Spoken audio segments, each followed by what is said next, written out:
ya, memampukan kita untuk pertama memaafkan, mengampuni, mendoakan, memberkati.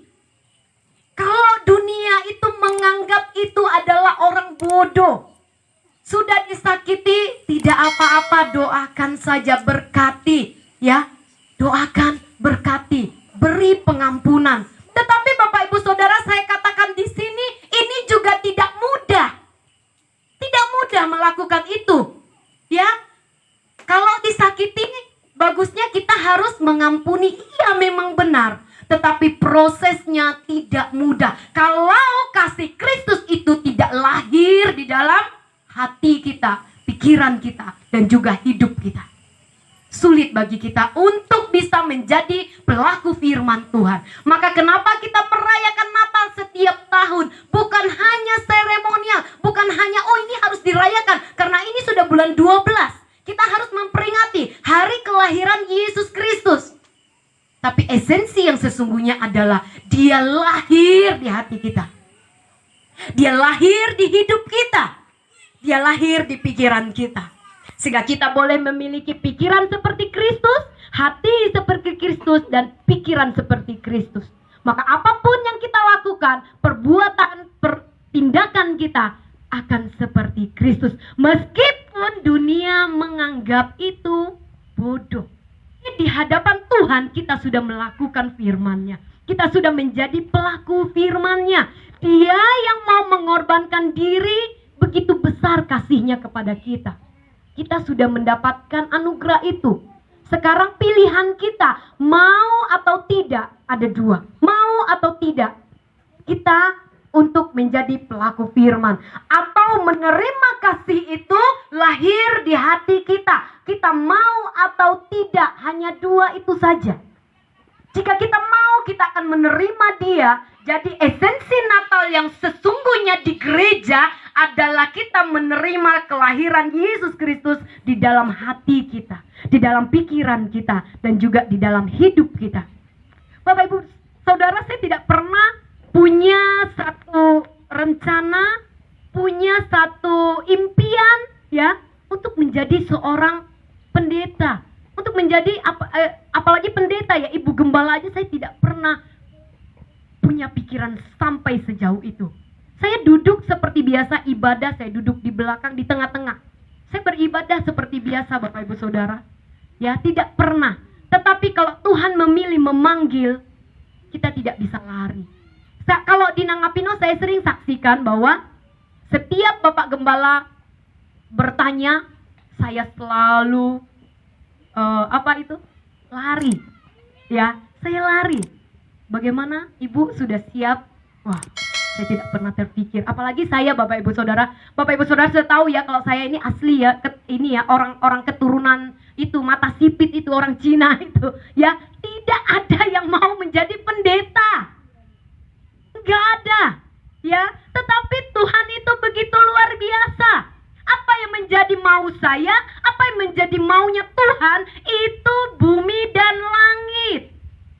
Dan saya bersyukur kemarin bersamaan dengan Bapak Gembala Tono yang ada di tempat ini, kami boleh dikukuhkan menjadi pendeta. Meskipun hanya dulu pendeta pembantu, ya, karena sesuai dengan aturan.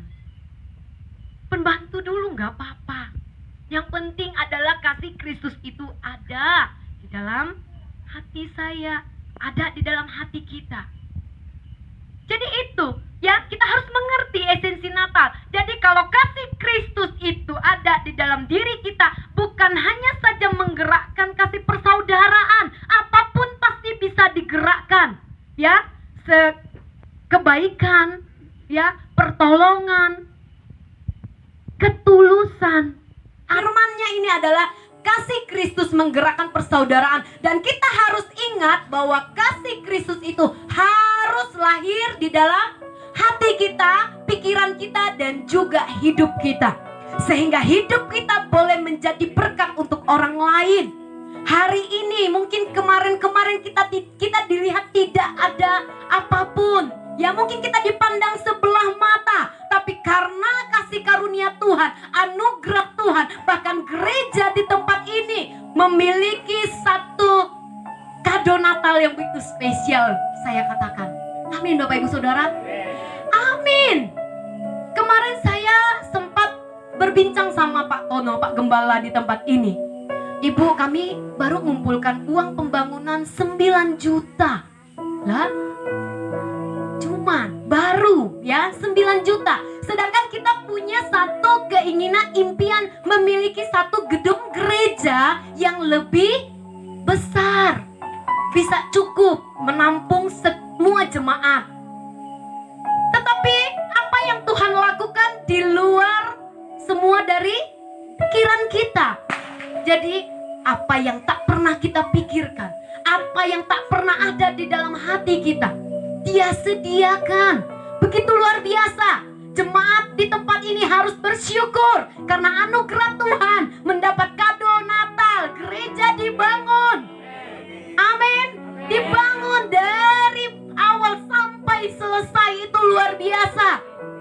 Karena Bapak Gembala dulu saya tahu ceritanya membangun dari awal tidak ada. Memang sedikit dulu, hinggalah gereja itu begini, tambah ke depan, tambah sayap ya. Akhirnya kalau hujan deras bocor sana sini karena atapnya udah tambal-tambal. Karena tidak dibangun secara langsung. Ini bersyukur ya, kita memiliki Allah begitu luar biasa. Jemaat di tempat ini harus lebih lagi mengandalkan Tuhan karena sudah melihat bagaimana kasih Kristus bekerja atas kehidupan sidang jemaat yang ada, terhadap gereja, terhadap usaha pekerjaan, kesehatan, rumah tangga. Semua karena Kristus, semua karena Tuhan. Belajar perkatakan bahwa semua karena Tuhan. Saya selalu katakan, saya ada hari ini semua karena Tuhan. Kalaupun Tuhan sudah berkata waktumu sudah tiba, saya belajar sungguh-sungguh boleh hidup menjadi berkat. Ya, Bapak Ibu Saudara, saya boleh jujur pada malam hari ini, dari berangkat Bapak Gembala katakan, Mami bawa firman, saya menganggapnya bercanda. Ya, saya anggap satu bercanda. Sampai di sini lagi, sungguh-sungguh Bapak Gembala katakan bawa firman. Bapak Ibu Saudara, kalau saya ingin menolak, saya ingin katakan bahwa ya saya nggak siap dong. Kok kenapa nggak dari awal-awal kemarin Pak Gembala bilang saya bawa firman. Bapak Ibu Saudara, saya baru selesai buat kue 1:30. Manggang kue Natal ya, tapi ada juga dijual. 1:30. Saya belakangan ini saya lagi hobinya saya buat kue, saya jual. Puji Tuhan, Bang Jack terima kasih sudah membeli ya. Jadi itu, saya punya satu, saya belajar bahwa kapan lagi kata Bapak Gembala, saya ingin hidup menjadi berkat. Saya mendengar firman, saya membaca firman, kapanpun, dimanapun, saya harus bisa. Dan biarlah kuasa itu yang bekerja. Hari ini kita menyadari bahwa kasih Kristus sudah lahir di dalam diri kita. Amin Bapak Ibu Saudara. Amin. Ya, saya bersyukur ya, biarlah kita boleh tetap hidup mengandalkan Tuhan. Karena Tuhan sudah begitu baik, Dia boleh memberi kita satu mujizat. Kata ibu, saya tidak tahu ya, ibu yang duduk di belakang Bapak Lazarus ya, ini ya, ibu siapa? Ya, dia katakan Tuhan itu sungguh ada. Emang ada ibu, ya Tuhan Yesus itu ada. Ya, karena Dia ada, kita harus hidup bersyukur, berdoa, membaca firman dan jadi pelaku firman. Karena ada lebih banyak hal lagi yang Dia janjikan atas hidup kita. Mahkota kehidupan, ya, mahkota kehidupan kekal Dia janjikan atas setiap kita. Jemaat GBI Victory yang ada di Nangatikan, belajar kita senantiasa mengucap syukur. Belajar senantiasa kita berharap hanya kepada Tuhan. Belajar senantiasa kita bahwa hanya Dia satu-satunya yang dapat melakukan perkara-perkara ajaib dalam kehidupan kita. Satu mujizat sudah Dia lakukan, tetapi saya percaya itu yang besar. Yang kecilnya pasti sangat sudah banyak. Ya, karena berdirinya GBI di tempat ini juga bukan satu hal yang mudah. Kalau bukan karena kasih Kristus, kalau bukan karena Tuhan, tidak akan ada hari ini, tidak akan ada seperti ini.